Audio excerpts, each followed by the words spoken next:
Welcome les amis, on se retrouve pour Indie Tour, la chronique consacrée au circuit indépendant.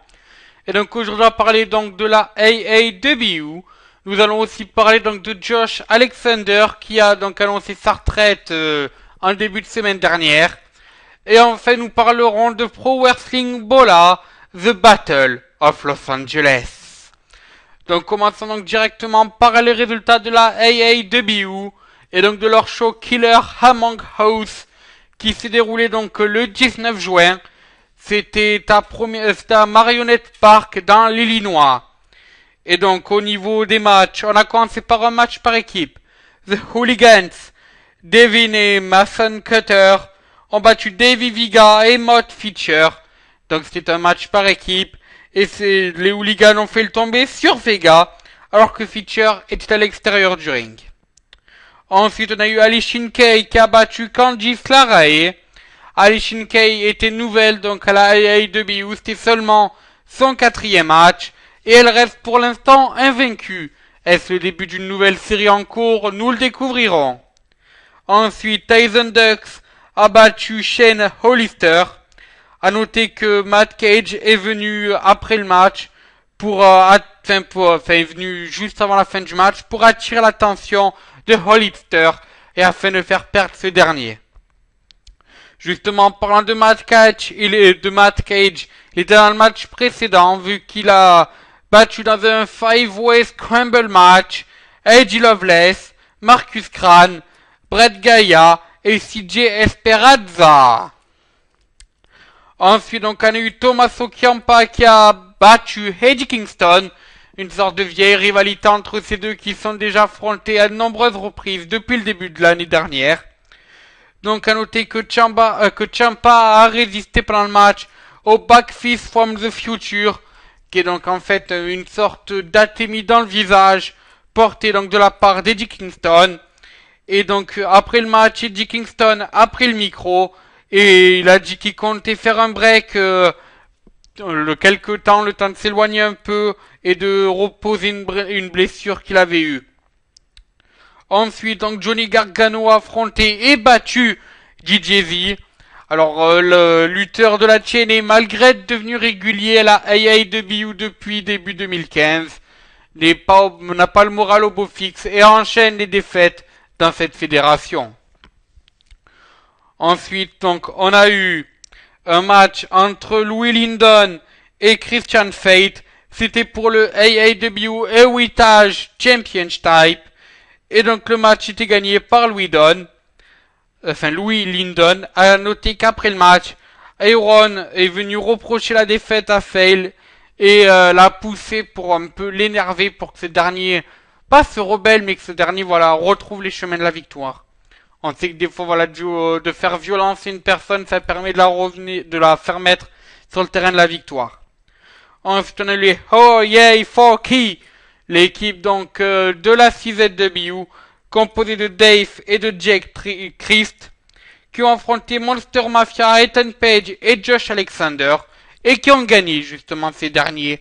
Notons quand même que le match était pour le titre AAW Tag Team des Oh Yeah Forky. Après le match, donc Ethan Page et Josh Alexander ont eu l'annonce comme quoi ils s'affronteront pour donc le AAW Heavyweight Champion de Josh Alexander. Ça sera lors du prochain show de la AAW. Alors on peut certainement penser que ce match est un peu un passage de relais entre les deux partenaires de la Monster Mafia. Pour une raison très simple, et vous l'avez sûrement su, c'est que Josh Alexander va prendre sa retraite des rings d'ici quelques semaines. Donc il a d'ailleurs écrit une lettre assez émouvante où il remerciait le monde du catch de lui avoir permis donc d'être différent. Il a noté que quand il était jeune, il était plus un enfant mis à l'écart et il a expliqué ensuite, il a développé les raisons et que la lutte lui a permis d'avoir confiance en soi, que il a gagné une popularité grâce à son masque de lutteur, son casque de lutteur. C'est vrai que ça, lors d'un de ses matchs, je crois que c'était à All-Star Extravaganza, si je me rappelle bien, ou alors juste avant. C'est vrai que la fan de l'Airwatch vraiment applaudi et chanté même pour ces protège-oreilles portés par Josh Alexander, qui font un peu penser à ceux que portait un Rick Steiner à une époque, ou encore celui que portait Kurt Angle lorsqu'il s'était fait raser par Edge en 2006, si je me trompe pas. Faudrait vérifier avec les dates, mais il me semble que c'est en 2006. Voilà, donc il a annoncé sa retraite. Alors il a aussi annoncé un dernier match qui se déroulera donc chez lui. Ça sera donc contre un de ses anciens amis. Alors je me rappelle, O'Neill je crois. Et donc il a décidé de l'affronter parce que c'est une personne avec qui il a pris le plus de plaisir à être sur le ring, d'après ses dires. Voilà, bon, dans cette lettre, il a expliqué bien sûr les raisons de son départ. Ce serait donc une blessure. Déjà depuis 2012, il est blessé au niveau des vertèbres. Et malheureusement, la blessure ne s'est pas soignée. Et maintenant, il doit fusionner deux vertèbres ensemble. Une opération dont il avait déjà dû subir il y a quelques mois. Et donc voilà, les docteurs lui ont conseillé d'arrêter de lutter. Et c'est d'ailleurs ce que ce dernier va faire. Et je pense que c'est pour ça qu'il a mis son titre AEW en jeu face à Ethan Page. Une sorte de passage de relais entre les deux de les Monster Mafia. Voilà, en tout cas, bien sûr, nous souhaitons une bonne continuation à Josh Alexander dans sa future vie. Enfin, donc, parlons de la Pro Wrestling Guerrilla et donc du tournoi qui se déroulera le week-end du 30 août. Pro Wrestling Guerrilla Battle of Los Angeles, connu aussi sous le nom, sous l'abréviation Pro Wrestling Bola, et non pas Ebola. Et donc déjà des noms ont été annoncés, et c'est des noms quand même de renom justement.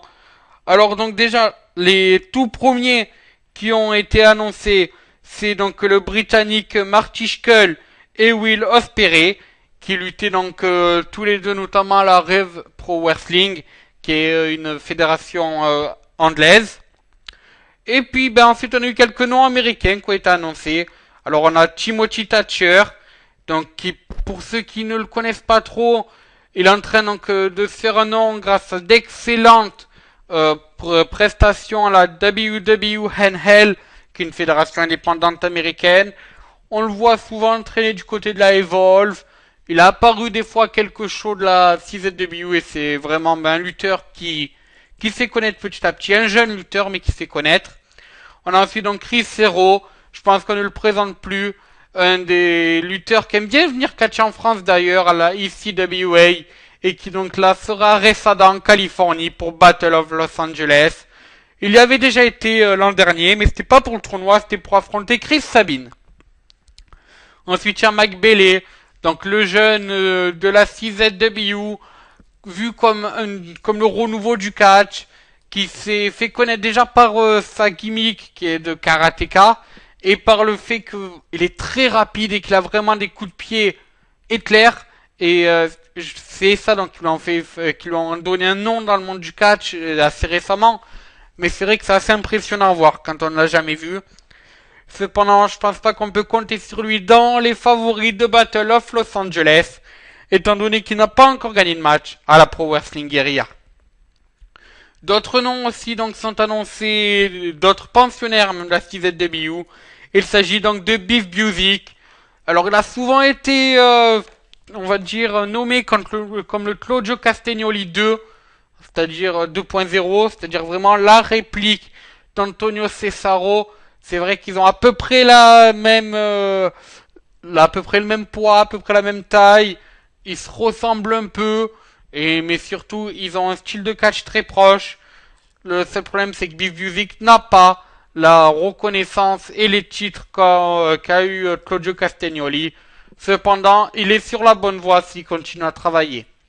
Enfin, dernier nom annoncé donc pour l'instant, il s'agit donc de Mark Andrews, le gagnant de British Bootcamp édition 2015 de la TNA.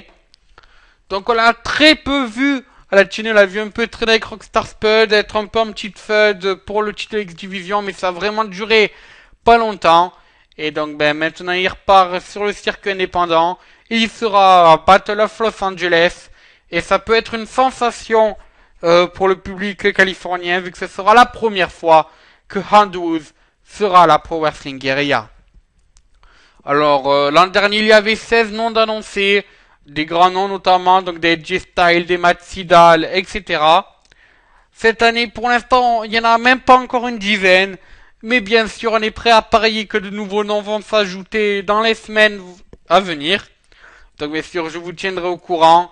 On connaît la Pro Wrestling Guerrilla et on sait en plus que maintenant les superstars de la chaîne tels que AJ Edwards, Davey Richards, qui aimait bien venir catcher à une époque à la Pro Wrestling Guerrilla, pourront revenir. Donc sûrement que les Wolves feront leur apparition, même si c'est pas dans le tournoi, ils auront sûrement un match à mon avis dans Pro Wrestling Bola. Voilà, c'est sur ce que se termine cette chaîne du tour. Demain on se retrouve pour la Lucha Underground. Encore une fois un panel assez rempli d'informations. Et sur ce moi je vous dis à ciao bonsoir les amis.